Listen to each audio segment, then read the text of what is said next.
ಶ್ರೀ ಗುರುಭ್ಯೋ ನಮಃ.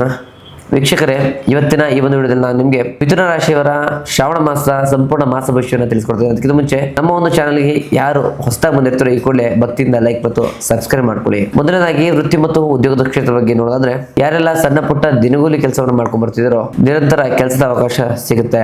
ಹೆಚ್ಚುವರಿ ಕೆಲಸಗಳಿಂದ ಗಳಿಕೆ ಹೆಚ್ಚಾಗುತ್ತೆ. ಆದರೆ ದೈಹಿಕ ಆಯಾಸ ಮತ್ತು ಹವಾಮಾನ ವೈಫಲ್ಯತೆಯಿಂದ ಕೆಲಸಕ್ಕೆ ರಜೆ ಹಾಕುವಂತ ಪರಿಸ್ಥಿತಿ ಬರುತ್ತೆ. ಯಾರೆಲ್ಲ ಕೃಷಿ ಮತ್ತು ತೋಟಗಾರಿಕೆ ಕ್ಷೇತ್ರದಲ್ಲಿ ಕೆಲಸ ಮಾಡ್ತಿದಾರ, ತರಕಾರಿ, ಹಣ್ಣು ಮತ್ತು ವಾಣಿಜ್ಯ ಬೆಳೆಯನ್ನ ಬೆಳೀತಿರೋರಿಗೆ ಉತ್ತಮ ಮಾರುಕಟ್ಟೆ ಧಾರಣೆ ಸಿಗುತ್ತೆ. ಆದರೆ ಈ ಒಂದು ಮಾಸದಲ್ಲಿ ಕೀಟಬಾಧೆ ಮತ್ತು ಮಳೆಯಿಂದಾಗಿ ಕೊಯ್ಲಿಗೆ ಬಂದಂತ ಬೆಳೆ ಹಾಳಾಗುವಂತ ಪರಿಸ್ಥಿತಿ ಎದುರಾಗಬಹುದು. ಯಾರೆಲ್ಲ CA, ಡಾಕ್ಟರ್ ಹಾಗೂ ವಕೀಲರಿದ್ದೀರಾ, ನಿಮ್ಮ ಸಲಹೆಗಳಿಗೆ ಮತ್ತು ಜ್ಞಾನಕ್ಕೆ ಭಾರಿ ಬೇಡಿಕೆಗಳು ಬರುತ್ತೆ. ನಿಮ್ಮ ಒಂದು ಗ್ರಾಹಕರ ಸಂಖ್ಯೆ ಹೆಚ್ಚಾಗುತ್ತೆ. ಅತಿಯಾದ ಕೆಲಸದ ಒತ್ತಡದಿಂದಾಗಿ ವೈಯಕ್ತಿಕ ಜೀವನಕ್ಕೆ ಸಮಯ ಕೊಡಲು ಆಗುವುದಿಲ್ಲ. ಯಾರೆಲ್ಲ ಸೆಕ್ಯೂರಿಟಿ ಗಾರ್ಡ್ ಅಥವಾ ಪೊಲೀಸ್ ಸಿಬ್ಬಂದಿ ಕೆಲಸವನ್ನು ಮಾಡ್ತಿದ್ದೀರಾ, ನಿಮ್ಮ ಜಾಗರೂಕತೆ ಹಾಗೂ ಕರ್ತವ್ಯ ನಿಷ್ಠೆಗೆ ಮೇಲಾಧಿಕಾರಿಗಳಿಂದ ಪ್ರಶಂಸೆ ಸಿಗುತ್ತೆ.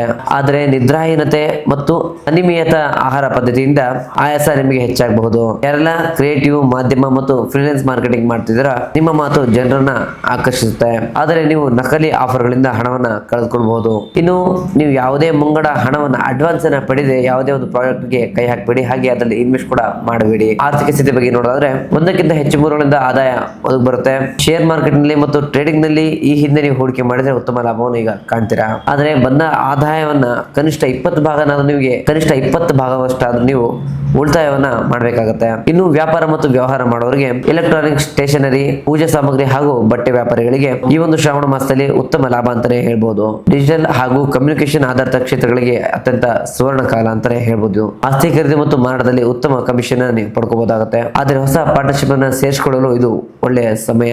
ಆದರೆ ಕಾಂಟ್ರಾಕ್ಟ್ ಪತ್ರವನ್ನ ಸ್ಪಷ್ಟವಾಗಿ ಅತ್ಯಂತ ಪಾರದರ್ಶಕತೆಯಿಂದ ಬರ್ಸ್ಕೊಳ್ಳಿ. ಇನ್ನು ಪ್ರೀತಿ ಮತ್ತು ಕುಟುಂಬ ವಿಚಾರದಲ್ಲಿ ಕುಟುಂಬದಲ್ಲಿ ಸಂತೋಷದ ವಾತಾವರಣ ಸೃಷ್ಟಿಯಾಗುತ್ತೆ. ಒಡ ಹುಟ್ಟಿದವರಿಂದ ಸಪೋರ್ಟ್ ಸಿಗುತ್ತೆ. ಪ್ರೇಮಿಗಳ ಮಾತಿನ ಚಾತುರ್ಯದಿಂದ ಮನಸ್ತಾಪಗಳು ಕಡಿಮೆ ಆಗುತ್ತೆ. ಆದರೆ ಈ ಒಂದು ಸಮಯದಲ್ಲಿ ನಿಮ್ಗೆ ಇರ್ತಕ್ಕಂಥ ಚಂಚಲ ಮನಸ್ಸಿನಿಂದಾಗಿ ಹಳೆಯ ಸಂಬಂಧಗಳಲ್ಲಿ ಗೊಂದಲ ಮೂಡುತ್ತೆ. ದಾಂಪತ್ಯಗಳ ನಡುವೆ ಮಾತು ಬೆಳೆದು ಜೋರಾಗುತ್ತೆ. ಅದಕ್ಕಾಗಿ ಅನಗತ್ಯ ವಾದ ಮತ್ತು ವಿವಾದಗಳಿಂದ ದೂರ ಇರಿ. ನೀವು ಕೇಳುಗರಾಗಿ ಹೆಚ್ಚು ಸಮಯವನ್ನು ಕೊಡಬೇಕಾಗುತ್ತೆ. ಇನ್ನು ಆರೋಗ್ಯವಾಗಿ ನೀವು ಮಾನಸಿಕ ಚಟುವಟಿಕೆಯಿಂದ ಹೆಚ್ಚು ಸದೃಢವಾಗಿರ್ತೀರಾ. ಈ ಸಮಯದಲ್ಲಿ ತಣ್ಣನೆಯ ಪಾನೀಯಗಳನ್ನು ಸ್ವಲ್ಪ ಕುಡಿಯೋದು ಅವಾಯ್ಡ್ ಮಾಡಿ. ಪ್ರಾಣಾಯಾಮ ಮತ್ತು ಧ್ಯಾನವನ್ನ ಅಭ್ಯಾಸ ಮಾಡ್ಕೊಳ್ಳಿ. ಈ ಒಂದು ಮಾಸದಲ್ಲಿ ಯಾವ ದೇವಸ್ಥಾನಕ್ಕೆ ನೀವು ಭೇಟಿಯನ್ನು ನೀಡಬೇಕು ಅಂತಂದ್ರೆ, ಮಂಜುನಾಥ ಸ್ವಾಮಿ ಮತ್ತು ಅಣ್ಣಪ್ಪ ಸ್ವಾಮಿಯ ದರ್ಶನದಿಂದ ನೀವು ಮನಸ್ಸಲ್ಲಿರ್ತಕ್ಕಂಥ ಗೊಂದಲವನ್ನ ದೂರ ಮಾಡ್ಕೋತೀರಾ. ನಿಮ್ಮ ಅಡೆತಡೆಗಳು ಮತ್ತು ಕೆಲಸದಲ್ಲಿ ಬರ್ತಕ್ಕಂಥ ಒಂದು ಗೊಂದಲಗಳನ್ನ ದೂರ ಮಾಡ್ಕೊಳ್ಳಿಕ್ಕೆ ಗೋಕರ್ಣದಲ್ಲಿರ್ತಕ್ಕಂಥ ಮಹಾಬಲೇಶ್ವರ ಸ್ವಾಮಿ ದೇವಸ್ಥಾನಕ್ಕೆ ನೀವು ಭೇಟಿ ನೀಡಿ ಪೂಜೆ ಪುರಸ್ಕಾರ ಮಾಡ್ಕೊಂಡು ಬರೋದ್ರಿಂದ ನಿಮ್ಮ ಮನಸ್ಸಲ್ಲಿರ್ತಕ್ಕಂಥ ಎಲ್ಲಾ ರೀತಿಯ ನೆಗೆಟಿವ್ ವಿಚಾರಗಳು ಹೊರಬರುತ್ತೆ. ಜ್ಞಾನ ಮತ್ತು ಬುದ್ಧಿಶಕ್ತಿಯ ವೃದ್ಧಿಗೋಸ್ಕರ ಶೃಂಗೇರಿ ಶಾರಂಬೆ ದೇವಸ್ಥಾನಕ್ಕೆ ನೀವು ಭೇಟಿಯನ್ನು ನೀಡಬೇಕಾಗುತ್ತೆ.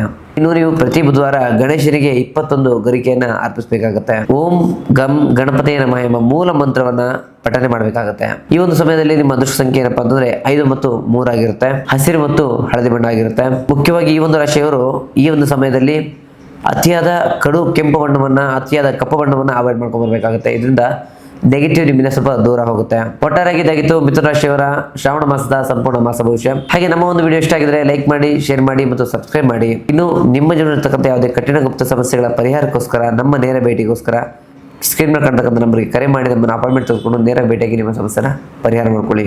ಮುಂದಿನ ವಿಡಿಯೋದಲ್ಲಿ ಸಿಗೋಣ. ಧನ್ಯವಾದಗಳು.